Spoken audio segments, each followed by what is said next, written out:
Assalamualaikum warahmatullahi wabarakatuh. Bismillah, alhamdulillah, wa la hawla wa la quwata illa billah. Asyhadu an la ilaha illallah wahdahu la syarikalah.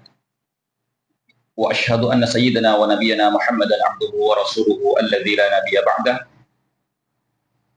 Allahumma salli ala sayyidina Muhammad wa ala ali sayyidina Muhammad, amma ba'du. Para saudara-saudariku sebangsa setanah air dimanapun kalian berada, para sahabat-sahabatku, para subscriber, para netizen yang budiman, selamat datang kembali di channel Gus Hasan Asy-Syarif Official.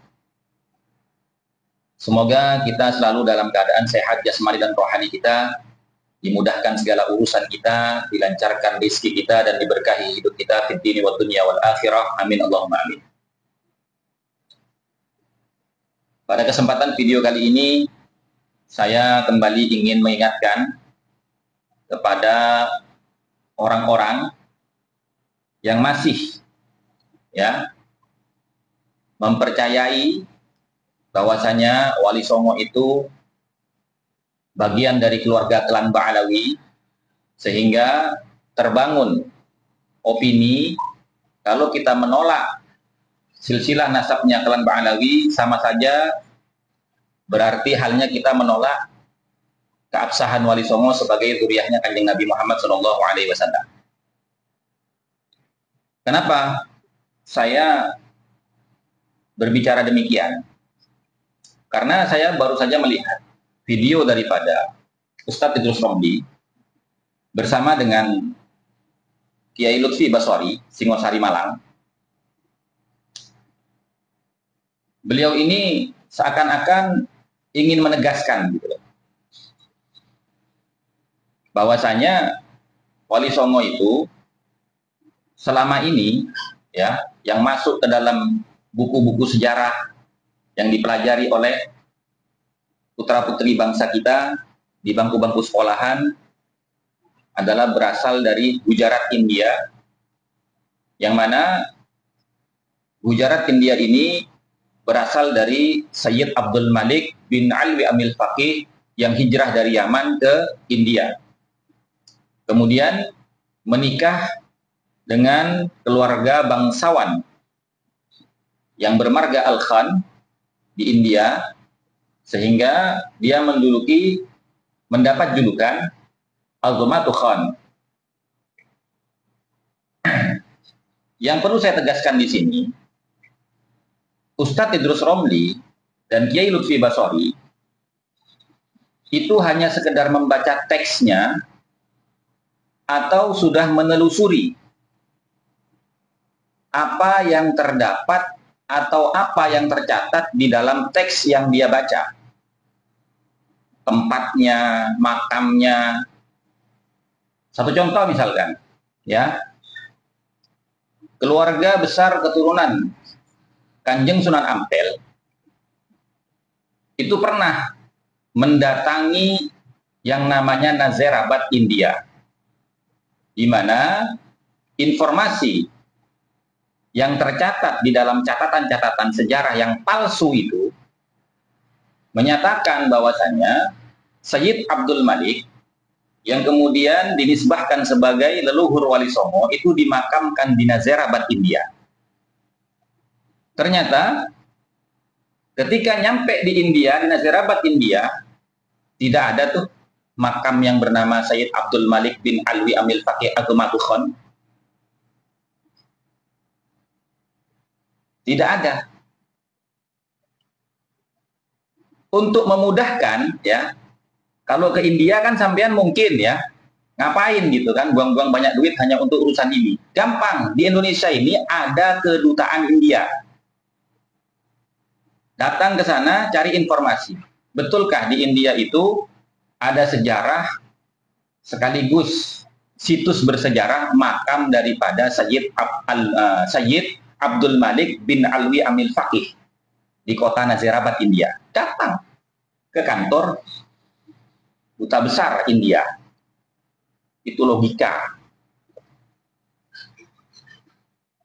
Nah, ini video saya tampilkan di mana Gus Jami itu menjelaskan tentang syahadah nasab keluarga Sidogiri. Bagaimana keluarga Sidogiri, keluarga besar Sidogiri yang tidak hanya berdomisili di Sidogiri, yang menyebar ada di mana-mana sampai ke Madura, itu melakukan penelitian bertahun-tahun, kemudian ditahqiq oleh tokoh-tokoh sesepuh Sidogiri, dan kemudian disahkan syahadah nasabnya oleh para nakib-nakib internasional sesuai dengan ahlul baladnya, umudun nasabnya Wali Songo. Nah, setelah kalian melihat video ini, saya ingin meminta kembali ya kepada Ketua MDRA Habib Taufik Assegaf dan juga Ketua RA Habib Taufik Assegaf dan Ketua MDRA Abdul Qadir Segaf untuk menunjukkan syahadah nasabnya. Nggak perlu semua, ketuanya, ketua RA-nya, sama ketua MDRA-nya, tunjukkan syahadah nasabnya. Kalau nggak punya, jangan ngaku sok paling sahih sebagai zuriyahnya Kanjeng Nabi, kemudian membelokkan nasab Wali Songo hanya untuk berlindung dari kepalsuan kalian. Demikian dari saya. Wallahu a'lam bishawab. Wassalamualaikum warahmatullahi wabarakatuh.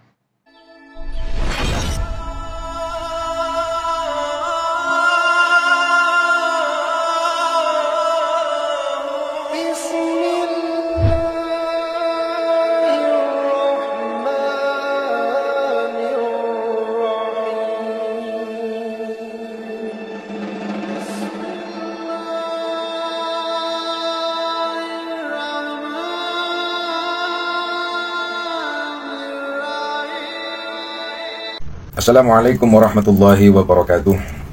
Faya ayuhal muslimin, faya ayuhal nahdiyin wan nahdiyat rahimakumullah. Terhadap semua santri Nahdlatul Ulama dari Sabang sampai Merauke, Al-Fakir ingin menyampaikan satu hal yang berkaitan dengan satu dua oknum yang membahas tentang masalah nasab Aulia Utis'ah, yakni Wali Songo. Dimana ketika membahas nasab Wali Songo, dua oknum ini membawa-bawa alma mater, satu lembaga, satu pesantren, yaitu pesantren Sidogiri. Seakan-akan memaksakan kehendak, memaksakan secara sepihak kalau pondok pesantren Sidogiri ini nasabnya intisab kepada Wali Songo, dan Wali Songo ke atasnya intisab kepada Ubaidillah. Hal ini sesuatu yang tidak sesuai dengan fakta dan kenyataan, di mana masyayikh atau kiai di Sidogiri memang nasabnya tersambung kepada Wali Songo, akan tetapi Wali Songo ke atasnya nasabnya tidak tersambung kepada Ubaidillah. Bukan berarti akan menjadi satu hal yang diasumsikan tidak suka kepada Ubaidillah, bukan seperti itu. Akan tetapi di dalam meneliti, mencari dan mengkaji, menvalidasi kebenaran nasab tidak boleh dilakukan dengan cara subjektivitas, tendensius. Tidak boleh dilakukan dengan mencari pembenaran saja, apalagi pembenaran sepihak. Kalau itu dilakukan, berarti ada kepentingan. Kalau sesuatu yang dilakukan sudah berkepentingan, ini akan jauh daripada kebenaran. Masyayikh Sidogiri nasabnya memang tersambung kepada Wali Songo, akan tetapi Wali Songo ke atas nasabnya sama sekali tidak tersambung kepada Ubaidillah. Penelitian nasab keluarga Sidogiri ini dilakukan kurang lebih dalam waktu bertahun-tahun, 5 tahun, melakukan muqabalah, melakukan komparasi data, manuskrip, melakukan kajian ilmiah, yang sehingga 2018 sampai 2019 nasab Masyayikh Sidogiri ini sudah mendapatkan syahadah. Syahadah dari mana? Syahadah dari Ahlul Bilad, di mana leluhur Masyayikh Sidogiri ini berasal, yaitu syahadah daripada Nakobah Maroko. Itu yang pertama. Yang kedua, syahadah dari Irak. Kemudian mendapatkan syahadah dari Damaskus, mendapatkan syahadah dari Turki, mendapatkan syahadah dari Yordan.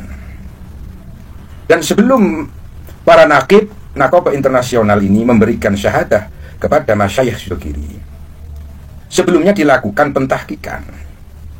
Oleh siapa? Oleh keluarga Sidogiri, baik internal ataupun eksternal. Dan pada waktu itu yang melakukan pentahkikan adalah salah satunya Kiai Nur Hasan bin Ghazi, kemudian Kiai Fuad bin Nur Hasan, kemudian Kiai Nawawi bin Abdul Jalil. Beliau-beliau itu yang melakukan pentahkikan. Yang kedua, di dalam proses pentahkikan kemudian pentashihan nasab keluarga Sidogiri, prosesnya itu hampir 1 tahun dalam memverifikasi, menvalidasi. Para nakib internasional ini prosesnya hampir 1 tahun, mengkomparasikan dan mentahkik, mencocokkan dari beberapa catatan keluarga, dari beberapa kitab makhtutat, baik yang di Sidogiri ataupun di internal keluarga Sidogiri, bahkan melakukan komparasi dengan catatan makhtutat yang ada di Ahlul Balad, yaitu Maroko, Irak, dan Damaskus, yang sehingga memakan waktu kurang lebih hampir 1 tahun. Intihaul ghayahnya, para nakib, nakobah, ulama Ahlun Nasabah yang dari Maroko, yang dari Irak, yang dari Turki, ini melakukan kunjungan silaturahmi kepada pesantren Sidogiri, yang sehingga para nakobah, ulama Ahlun Nasabah internasional ini secara mutlak memberikan syahadah kepada Masyayikh Sidogiri. Sampai sekarang syahadah daripada nakobah internasional ini bisa dilihat, bisa dibaca ketika kita melakukan silaturahmi atau sowan kepada Masyayikh Sidogiri. Dikarenakan syahadah nasab Masyayikh Sidogiri ini diletakkan di ruang tamu, kurang lebih seperti itu. Intinya mengenai nasab Sidogiri ini sudah sahih, mutlak sahih, dan sudah mendapatkan syahadah daripada nakobah internasional. Sayyid Asrar ini tersambung kepada Sayyid Sulaiman. Sayyid Sulaiman ini tersambung kepada Syekh Abdul Qadir Al-Jailani. Syekh Abdul Qadir tersambung kepada Sayyid Hasan radhiyallahu anhum. Mungkin ini yang bisa Al-Fakir sampaikan terhadap kedua oknum yang mengatasnamakan alumni Sidogiri. Al-Fakir mohon dicukupkan di dalam pembahasan nasab Wali Songo membawa nama-nama Masyayikh Sidogiri atau pesantren Sidogiri. Wallahul muwaffiq ila aqwamit thoriq. Wassalamualaikum warahmatullahi wabarakatuh.